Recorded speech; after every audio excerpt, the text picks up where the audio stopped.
মমতা ব্যানার্জি নিজে জঙ্গি ঢোকাচ্ছে বলে আমি মনে করি। তিনি বলে দিক যে কোন বিএসএফ করে তাকে গ্রেপ্তার করা হোক। বিপদে বলে বিএসএফকে মমতা ব্যানার্জি ডাকতে যাই, তার প্রমাণ আমি নিজে জানি। সাবধান করে গান্ধীর তরফ থেকে যোগাযোগ করা হয়েছে বলে আমার কোনো খবর জানা নাই, আমি আকাশ থেকে পড়লাম। এখন যার কথা বলছেন সে আমার বাড়িতে আমাদেরই পশ্চিমবঙ্গের যে দায়িত্ব ছিল চেল্লা কুমার, তার সঙ্গে একবার এসেছিল। কংগ্রেসের সঙ্গে তার চেনা জানা নেই, এই কথাই বলছি না, কারণ তাকে প্রথমে কংগ্রেসের এমএলএ বানানো হয়েছিল। তবে প্রিয়ঙ্কাজির মতন নেতৃত্বের এত মাথা ব্যথা হবে তাকে নিয়ে কেন, এটা আমার জানা নেই, এটা আমার ব্যাখ্যার বাইরে। এখন ভবিষ্যৎ বলবে কি হচ্ছে না হচ্ছে।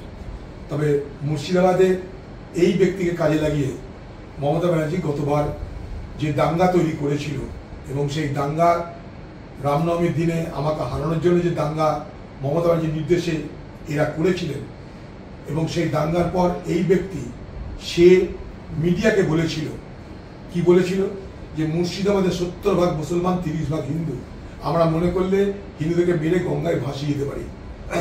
সেই প্রচারটা আমার বিরুদ্ধে যাতে ব্যবহার করা যায়, তাই জন্য মমতা ব্যানার্জির দল ক্যাসেটটা নিয়ে গিয়ে হিন্দুদের গ্রামে গ্রামে বিজেপির কর্মী সেজে প্রচার করলো হিন্দু এক হও। আবার সেই খেলা মমতা ব্যানার্জির তরফে হচ্ছে কিনা আমার জানার প্রয়োজন আছে। এই মুর্শিদাবাদ জেলাকে নিয়ে এইভাবে মমতা ব্যানার্জি ল্যাবরেটরি বানিয়ে দিচ্ছে। গুজরাট থেকে একজন খ্যাতনামা ক্রিকেটারকে আমার জেলায় নিয়ে আসা হলো আমাকে হারানোর জন্য। কোনো ব্যাপার না, আমি হারি বা জিতি কোনো ব্যাপার না, যে কোনো ব্যক্তির যে কোনো জায়গা থেকে দাঁড়ানোর অধিকার আছে, এবং আমাকে হারানোর অধিকারও আছে, এবং আমার বিরুদ্ধে লড়ারও অধিকার আছে। এতে কোনো আমার আপত্তি নেই, কোনো সংকোচ নেই, কোনো দ্বিধা নেই। কিন্তু আমার আপত্তিটা কোন জায়গাটা জানেন? এই মমতা ব্যানার্জির প্রতি, যে এই বহরমপুরের সাংসদ ইউসুফ পাঠানকে যখন বিদেশের প্রতিনিধি দলের সদস্য করা হলো, দেখুন ভারতবর্ষে সব থেকে বেশি মুসলমান বাস করে উত্তরপ্রদেশে, তারপরে হচ্ছে পশ্চিমবঙ্গ। সেই পশ্চিমবঙ্গের একজন মুসলমান জনপ্রতিনিধিকে, যেখানটায় সরকার হ্যাঁ বললেও পারতো, কোনো অসুবিধা ছিল না, তাকে না পাঠিয়ে তার নিজের ভাইপোকে পাঠানোর মধ্য দিয়ে আমি বলবো এটা বাংলার মুসলমান সমাজকে অপমান করেছে। কারণ তোমরা মুসলমানকে ব্যবহার করছো আমার বিরুদ্ধে হারানোর জন্য। একজন মুসলমান পার্সোনালিটিকে, তার খ্যাতি আছে, তার প্রতিপত্তি আছে, তার পরিচয় আছে, তাকে তোমরা ব্যবহার করবে। আরেকটা মুসলমান নেতাকে হিন্দু ভোট এক কাটা করার জন্য আমার বিরুদ্ধে দাঙ্গা করতে উৎসাহিত করবে। তাহলে মুসলমান সমাজের নেতারা, প্রতিনিধিরা, তারা কি শুধুমাত্র মমতার জন্য ব্যবহৃত অস্ত্র হবে, না তাদের নিজস্বতা থাকবে? কেন ইউসুফ পাঠানকে বিদেশে পাঠানো হলো না? কেন? মুসলমান দেশগুলোতে তার মতো একটা ব্যক্তিত্ব অনেক বেশি প্রভাব পড়তো, যেটাকে আমরা বলি সব ডিপ্লোম্যাসি। সেই সব ডিপ্লোম্যাসিতে অনেক প্রভাব পড়তো। কেন তাকে যেতে দেওয়া হলো না? মমতাজি কোন অধিকার যেতে না তাকে। এই সরকার শশী থারুরকে পছন্দ করেছিল, গেছে, আমরা কি আপত্তি করেছি? করতে পারে, আলোচনা করলেই আমাদের পক্ষে আলোচনা করতে পারবে। কিন্তু সেখানটাই মমতা ব্যানার্জি কোন রাগে, কোন বিদ্বেষে ইউসুফ পাঠানকে প্রতিনিধি দলে সামিল করলো না? তার বদলে তার নিজের খোকাবাবুকে দিল কোন কারণে? সে কি বিদেশে গিয়ে আমাদের দেশকে উজ্জ্বল করবে? কি করবে? মহান করবে? করতে পারে, কিছু করার না। সারা দেশ জুড়ে প্রচার হচ্ছে, বাংলাদেশ প্রচার করবে। এটা আমাদের কিন্তু পার্টির প্রোগ্রাম। ভারতবর্ষের প্রধানমন্ত্রী কোথায় যাবে না যাবে সেটা তার ব্যাপার। অপারেশন সিন্দুর নিয়ে সারা দেশ জুড়ে আলোচনা। সেখানটাই বিজেপি পার্টি, যেহেতু তারা সরকারে, তারা বরাবর এই কাজটাই করে। যখন উড়ির ঘটনা হয়েছিল, সার্জিক্যাল স্ট্রাইক, এই বাহাদুরি তারা নেবার চেষ্টা করেছে। বালাকেটেও একই ধরনের কৃতিত্ব নেওয়ার চেষ্টা করেছে। আবার অপারেশন সিন্দুরও নেবে। এটা এই প্রতিযোগিতায় এই সরকার সবসময় শ্রেষ্ঠত্বের দাবি করে ভারতবর্ষের মানুষকে বোঝাতে চাই যে আমরাই একমাত্র কৃতিত্বের অধিকারী। এটা কৃতিত্বের যুদ্ধ, ওয়ার অফ ক্রেডিট। মমতাজি নিজে ঢোকাচ্ছে, বিএসএফ কে টার্গেট করেছিলেন যে জঙ্গি ঢোকাচ্ছে বিএসএফ, কিন্তু আজকে যদি এটা করা হয় তাহলে মমতাজি নিজে জঙ্গি ঢোকাচ্ছে বলে আমি মনে করি। তিনি বলে দিক যে কোন বিএসএফ করে তাকে গ্রেপ্তার করা হবে। বিপদে বলে বিএসএফ কে মমতা ব্যানার্জি ডাকতে যাই, তার প্রমাণ আমি নিজে জানি। সামসের ঘরে চিঠি দিয়ে বিএসএফ কে ডাক্তার মুখে বললে বিএসএফ আসে না। বিএসএফ মমতার ক্যাডার নয় যে বললাম এই 4টে বোম নিয়ে চলাই আর বিএসএফ চলে এলো, এটা হয় না। বিএসএফ কে চিঠি দিয়ে চালাতে হয়। মমতা ব্যানার্জিকে চ্যালেঞ্জ করছি, বিএসএফ কে আপনি গত দাঙ্গার সময় এই মুর্শিদাবাদে মোতায়েন করেছিলেন লিখিতভাবে সরকারিভাবে চিঠি দিয়ে, হ্যাঁ কিনা বলুন, আপনি ক্ষমতা আছে? আজকে বিএসএফ কে অভিযুক্ত করছেন কেন? এই বিএসএফ কে তো বিপদে করে ডাকতে হয় আপনাকে। বিএসএফ কোনো পার্টি না, বিএসএফ দেশে সামরিক বাহিনী কোনো পার্টি না, সামরিক বাহিনী দেশে।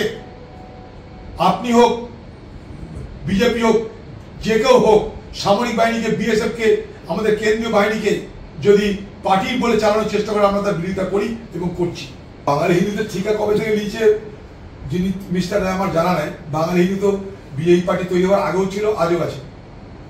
পশ্চিমবঙ্গে তো বাঙালি হিন্দুদের আজকের থেকে বেঁচে নাই তারা, তাদের সংখ্যা কমেওনি বাড়েওনি, এই বেড়েছে তো কমেনি। তো পশ্চিমবঙ্গের বাঙালি হিন্দুদের ঠিকা নেওয়ার কি দরকার? আমরা তো গোটা বাংলার কথা বলি, বাঙালি হিন্দু, বাঙালি মুসলমান সকলকে টিকে থাকতে হবে। আমরা বাংলার কথা, বাঙালিকে বাঁচানোর কথা বলি, বাঙালির ঐতিহ্যকে ফিরিয়ে আনার কথা বলি, বাঙালির গর্বকে আমরা ফিরিয়ে আনার কথা বলি। পশ্চিমবঙ্গ শেষ হয়ে যাচ্ছে, আমরা তাকে উদ্ধার করার কথা বলি। এখানে বাঙালি হিন্দুকে, বাঙালি মুসলমানকে এই বিচার করার নামে আরো বাংলাকে দুর্বল করা হবে বলে আমি মনে করি। কারণ এই বাংলা রবীন্দ্রনাথের বাংলা, এই বাংলা কাজী নজরুলের বাংলা। আপনি অযোগ্য বলুন কাউকে, কিন্তু যোগ্য যদি আমি বিচার করে বার করতে না পারি, ডিলিমিনেট করতে না পারি, ফারাক করতে না পারি, তাহলে যোগ্যরাও তো অধিকার থেকে বঞ্চিত হচ্ছে। সেইটার ফয়সলা না হওয়া পর্যন্ত শুধুমাত্র অযোগ্য বলে দিয়ে কাউকে যদি সেখান থেকে ডিলিট করে দেওয়া হয়, তাহলে যোগ্যদের কি হবে, এটাই আমার দুশ্চিন্তা। আমি এই কারণে বলছি, আর একটু মানবিক ভাবনা থেকে করা দরকার।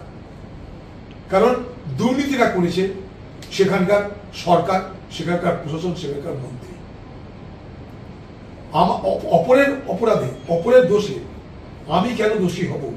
এটা যারা যোগ্য প্রার্থী, যারা যোগ্য শিক্ষক শিক্ষিকা, সে সব ক্যাটাগরি, শিক্ষক শিক্ষিকা, সি ডি, সব সর্বত্র শিক্ষাকর্মী সকলের একটাই দাবি। কারণ এটা চেন রিয়াকশন আছে। যারা কিছু জানে না, অযোগ্য হওয়ার কারণে তাদের সকলের চাকরি থেকে চলে যেতে হয়েছে। যোগ্য হওয়া সত্ত্বেও চাকরি নাই, অযোগ্য হওয়া সত্ত্বেও চাকরি নাই, তাহলে কোথায় যাবে তারা? যোগ্য অযোগ্যের মধ্যে ডিস্টিংশনটা কমে যাচ্ছে।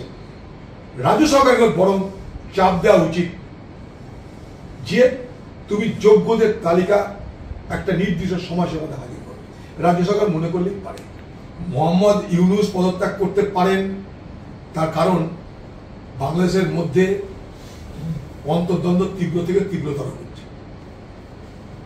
সেখানে দুটো শক্তির মধ্যে লড়াই চলছে, একটা জামাতে শক্তি যারা কট্টরপন্থী, আর যারা এখনো বাংলাদেশকে বাঁচিয়ে রাখবার জন্য গণতন্ত্রের কথা বলছে। এই দুই শক্তির মধ্যে ব্যালেন্স করবার চেষ্টা করছে সামরিক বাহিনী। কিন্তু সেখানটাই আওয়ামী লীগকে ঢুকতে দেওয়া হবে না বলছে। কিন্তু একটা দেশের গণতন্ত্র রক্ষা করতে যারা নির্বাচনে বিশ্বাস করে তাদের সকলের সুযোগ দেওয়া উচিত। আওয়ামী লীগের নেত্রী শেখ হাসিনা, তার বিরুদ্ধে ক্ষোভ থাকতে পারে, কিন্তু শেখ হাসিনার জন্য কোটি কোটি মানুষ তো ভোটও দিয়েছে, তাদের তো কোনো অপরাধ নেই, তাহলে তাদেরকে কেন আপনি নির্বাচনে অংশগ্রহণ করতে দেবেন না? সেই জায়গাটাই চেষ্টা করছে সেখানকার কট্টরপন্থীরা। ইউনূস তাদের লোক, ইউনূস চীনের দালাল। তাই ইউনূস সরে যাওয়াটা আমাদের দেশের জন্য ভালো বলে মনে করি আমি। সেখানে সামরিক বাহিনী কি করে তা জানি না। যদি সামরিক বাহিনী সেখানটাই জিয়ার মতন হয়, জেনারেল জিয়ার মতন, তাহলে আমাদের দেশের পক্ষে ক্ষতিকারী হবে। আমরা আশা করব বাংলার মানুষ, বাংলাদেশের মানুষ, তারা এত অভিজ্ঞতার পর নিশ্চয়ই ভারত এবং বাংলাদেশের মধ্যে আমাদের যে আত্মীয়তাপূর্ণ বন্ধুত্বপূর্ণ সম্পর্ক, সেটাকে রক্ষা করার জন্য যা যা করার তা করবে। আমরা বাঙালি, বাংলাদেশের মানুষরা বাঙালি, বাঙালি হিসাবে আমাদের উভয়ের মধ্যে যে আবেগ, যে ভালোবাসা, যে আত্মীয়তা আছে, আমরা সেটাকে রক্ষা করতে চাই, অটুট রাখতে চাই। কোনো কারণেই সে ওপার বাঙালি হোক, এপার বাঙালি হোক, আমরা কট্টরপন্থীদের শিকার হতে চাই না।